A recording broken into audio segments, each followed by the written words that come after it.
Okay, so at this point, we've gotten pretty far along. We've got all these cool functions, and you might be thinking we have so much capability here, but the one thing we can't do yet is draw a circle. Okay, we made polygons, squares, all sorts of stuff like that, but we can't draw a circle.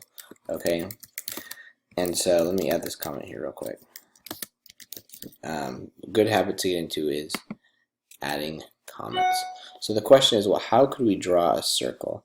And the answer is it's really complicated and very challenging to draw a circle.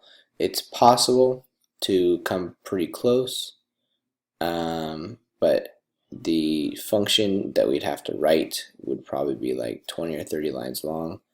I worked on it in preparation for this, and my initial plan was just to have it linked somewhere where you could copy it, and then you would just paste it in. But there's actually a simpler way. Okay, so instead of doing that, what we can do is, instead of trying to draw a circle, we can draw a 20 or 40 sided polygon, because the more sides a polygon has, the closer it is to looking like a circle, and this will allow us to kind of cheat and make a circle that's not really a circle. Okay, and so here's how we're going to do that. We're going to make a function called, we'll start with left, so arcleft. Okay, and so we're going to have two arguments here. We're going to give a angle and a radius. Okay, and so what this is going to do is it's going to draw an arc that has a radius that you input, and it's going to go a certain number of degrees that you input. Okay, so if you input a 360 degrees with a radius of 10 centimeters or 100 millimeters, then it's going to draw a circle that has a radius of 10 centimeters or a diameter of 20 centimeters. So, or if you put, for angle, if you put like 90 degrees, then it'll draw a quarter circle, things like that. And so this is a useful tool when you want to draw arcs and circles. Okay, and so before we get started, we have to think through this process. Okay, so we want to draw a 40-sided polygon. So draw 40-sided polygon. Okay, but in order to do that, in order to use our draw polygon function, we have to make a decision about well, we have to input the number of sides and the side length. So I can tell you how many sides it should have, but we have to figure out what the side length should be. And so we're going to have to do some calculations to find this side length. Okay, so find side length.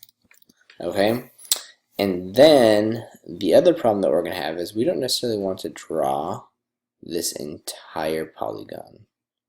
Okay, we want to do some fraction of it based on the angle that we're inputting. So we're going to, instead of reusing this function, what we're going to have to do is we're going to have to copy part of it back down into here. Okay, and so this will be a little bit complex, but it should work out pretty nicely. Okay, so the first thing that we need to do is we need to find the side length. Okay, and if we look here, the calculation to find the length of a side is 2 times the radius times the sine of 180 divided by n. Okay, and so we're going to use that here. We'll say float side length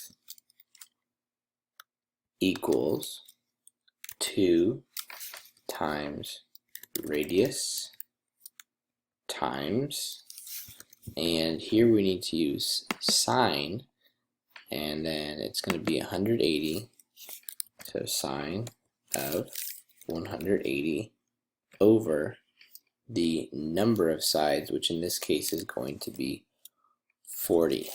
Okay, now before we continue, there is something we need to do. So if we look up sine for Arduino, we'll get some more information about how this is going to work. So if we look here at the reference for Arduino, it says that the sine function requires radians.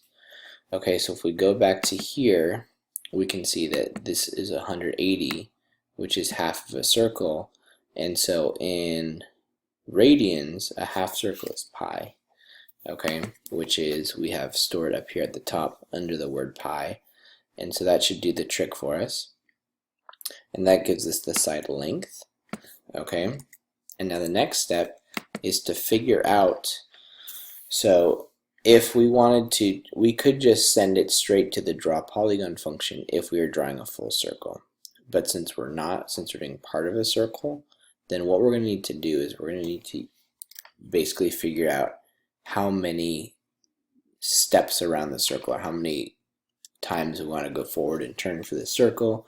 If we're, let's say if it would be like a 90-degree angle, we would do it only 4 times, or only a quarter of the times, if so 10 times. If it was a 180-degree circle or arc, then we would do it 20 times, so half of the 40 sides. And so that's what we have to figure out. And so we're going to do create an integer. Let's go like this. Let's make our for statement first, so we can even copy this right here. So for, copy all this right down to here to draw our 40-sided polygon. Okay, and then what we're going to do is we'll remove this part right here because we know for sure that we want to go left. So it's because it's an arc left. So left, angle. And so from here, what we need to do is we need to assign a value from sides. And if I were to verify this right now, it would give me an error because this value for sides is not defined yet. Okay, it was defined up here, but we haven't defined it in this new function. So we're going to create sides for this function, so the number of sides we want to draw for this polygon. And the way we're going to do this is we're going to use a ratio. Okay, so what ratio of a circle? And so we know that if we take the angle and divide it by 360, that will tell us what fraction of a circle we want to draw. Okay, so if our angle is 360, then we'd put 360 right here. When we divide it by 360, we get 1. Okay, and then we'll multiply that by the number of sides of our polygon, 40-sided polygon. So we'll multiply by 40. And so if we get 360-degree angle, we'll do 40. If it's 720, we'll do 80. If it is 180, we just do 20. If it's 90, we do 10. And so this gives us the number of sides, and we'll step it that many times through. Okay, now the last thing that might be a factor here is you might want to copy in, I haven't tested this extensively, but what you might find as you're doing this is that since you're stopping and turning really quick and stopping and turning really quick, you might need to slow down the motors for this part. And so you could put the set speed at the top of it and at the bottom of it, and you could slow this down maybe to like 2 RPM to 3 RPMs. I haven't tested this out extensively, so you might want to try it out a couple times and see what makes sense for you.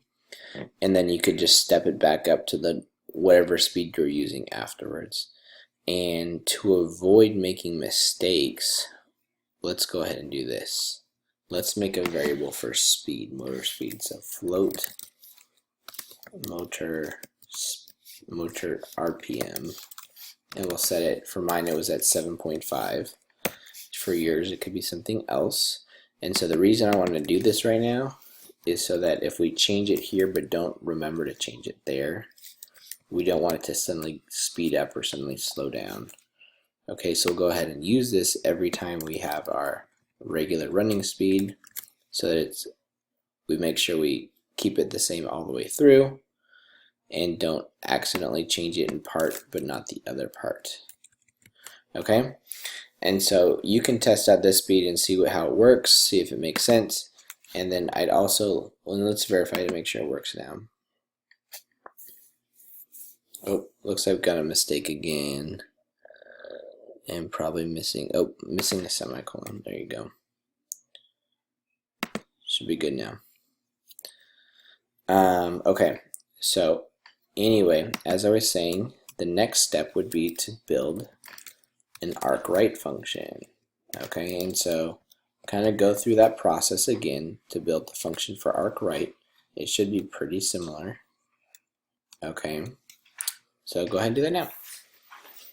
What I've been doing is I've kind of been going back and adding in comments, but I think it's important to do it as you go. So if you were to come back and look at this function, that you could understand what's going on. So here I'm going to say this calculates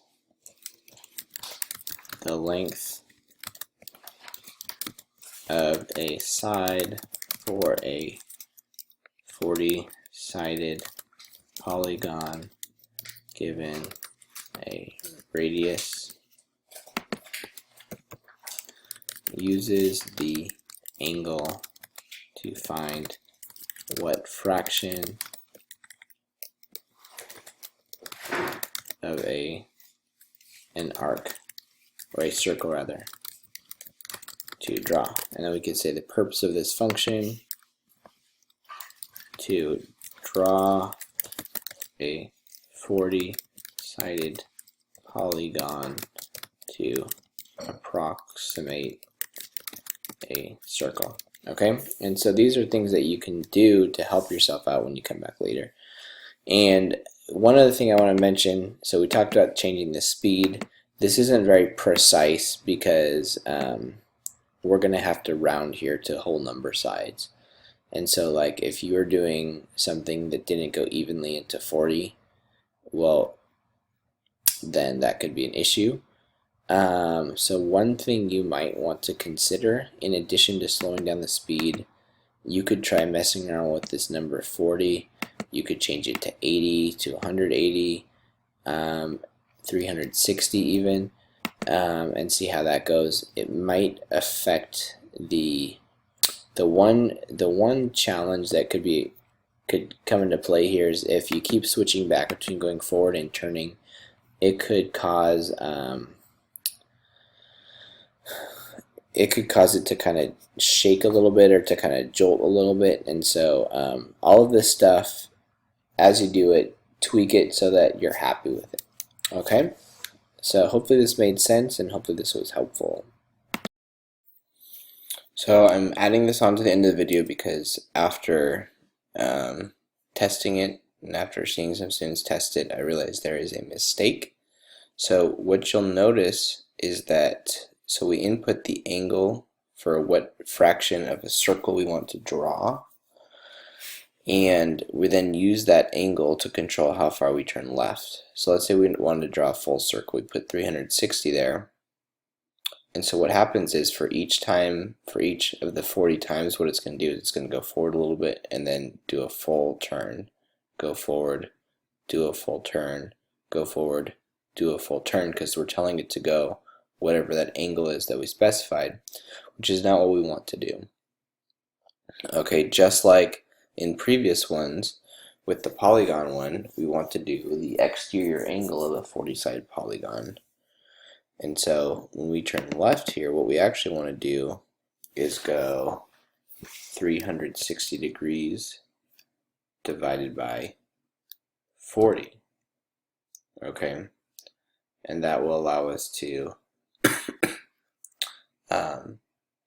go that fraction of 360, and then if you wanted to change the number of sides, you could change that value and get a different angle there.